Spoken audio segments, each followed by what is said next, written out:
Okay, we are going to continue with algebra today, and we are going to we're going to use our knowledge of how to balance and unbalance an equation today to actually start solving some equations with unknown variables. So right now I have an equation laid out, and we can see pretty quickly that this is not balanced, right? Because we know that a balanced equation means that whatever is on the left is equivalent or the same as whatever is equivalent to or the same as whatever is on the right. So pretty quickly, I can see that this equation is unbalanced. And in order to balance it, I'm going to need to show that there's some missing information because 3 is not the same as 8. So there's something missing here. And so in algebra, when there is a missing piece of information that we don't yet know, we represent it with what we call a variable, which is really just a letter. And in this case, I'm using an x. And when I write x's, as unknown numbers, I like to kind of make them a little bit more of like a cursive X so that they don't look like a multiplication sign. So now I can say that I have 3 dogs. Rather than saying I have 3 dogs is the same as 8 dogs, I'm saying I have 3 dogs, I bought some more, and now I have 8 altogether. And this is an algebraic expression or equation because I now have a variable or a letter standing in for an unknown number.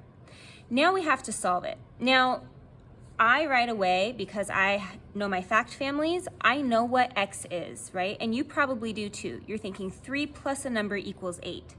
And you probably are thinking, Miss Lael, it's 5. You are absolutely correct. But I'm going to show you how we can take this really simple problem, and I'm going to show you how we can use our knowledge of balancing and unbalancing equations to actually solve for x in an algebraic way, okay? Because this is going to prepare us for more complicated equations in the future. But we're going to use a really simple one to start with. So we need to figure out what is x all by itself. Now, if I were to just take these away, I would say, oh, x is by itself. But x doesn't equal 8 dogs because 8 dogs is the total amount that we need to end with.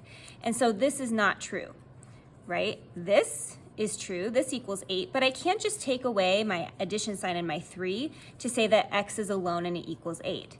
But I do really want x to be by itself because then I would know what x is equal to. If I want these to go away, if I want this 3 to go away to get x by itself, then what I'm going to do is I'm actually going to say, well, I want my 3 to leave. Mathematically, I have to actually just subtract those 3. And so I'm going to put that in mathematically. I'm going to scoot this over so that you can see it all. Okay, so I'm going to say, well, I really would like that 3 to go away so that I can get x by itself. So let's just mathematically show that I want to subtract 3. Now, if I subtract 3 from this side, we know that in order for my equation to remain balanced, this is no longer balanced. Whatever I do to my left side, I have to do to my right side. So I'm also going to subtract this 3 over here. Now that is balanced, okay? I'm gonna take this away because 3 minus 3 would leave me with 0. Now I can pull that 3 off. And now I'm showing that I have a positive x, right? And positive x is really just the same as x. I don't need a positive sign. So now I can say x is the same as 8 minus 3, and that is the same as saying x, whoa, flying around, x is equal to 5. And algebraically, we just solved for x, even though we could have done that mentally. Let's try another one. Okay, so here we have another mathematical equation, and we are putting in x for an unknown number.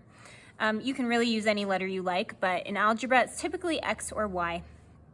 So in real life, this says I had some dogs, I lost 6 of them, and now I have 4 left. Now, again, we could probably solve this mentally, but we are going to try to solve it algebraically using our knowledge of balanced and unbalanced equations. So just like we talked about before, it'd be really nice if we could just say that x equaled a number. If I took these away, that'd be fantastic. X would be all alone, but then I say x equals 4, and that's not true.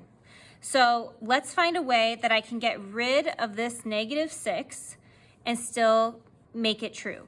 So in the last one, when we had a positive 3, we took that 3 away to make it 0 so that x could be by itself. If I want x to be by itself now, I have negative 6. In order to get that to a 0, I'm going to need to add a positive 6 in there. So I'm going to say x plus, I'm going to put this up and down so it stays, plus a positive 6 minus 6 is equivalent to 4. Now that's unbalanced, right? We just did something to the left side of my equation, and we know to balance an equation, whatever you do to the left, you have to do to the right. So if I added 6 dogs over here, I need to add 6 dogs over here. Add my 6. Now I can look over here and say, well, if I added 6 dogs, but then I lost 6 dogs, that's going to cancel each other out. Positive 6 and negative 6 are going to leave me with 0.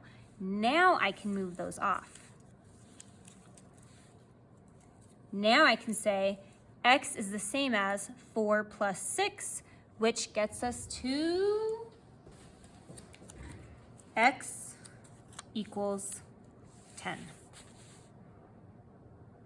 Now let's look at this on paper because you guys don't have B bars at home. So we started with x minus 6 equals 4. So we looked at this and we thought we really want to get x alone. And in order to do that, I have to somehow get rid of this negative 6. And I know that if I add positive 6 to my negative 6, then it's going to cancel it out. It's going to wipe it away and make it 0. So we did x plus 6 minus 6 equals 4. And then because we added 6 here, we have to add 6 over here. And then this is what we call canceling out. So positive 6 minus 6, sometimes I like to cross it out to show that it canceled. And so I would say x is equivalent to 4 plus 6, x equals 10. Now, one thing that I always do is I always go back up and I put 10 in for x to double check. So my check is 10 minus 6 equal 4. Yes, it does. And I know that I solved correctly.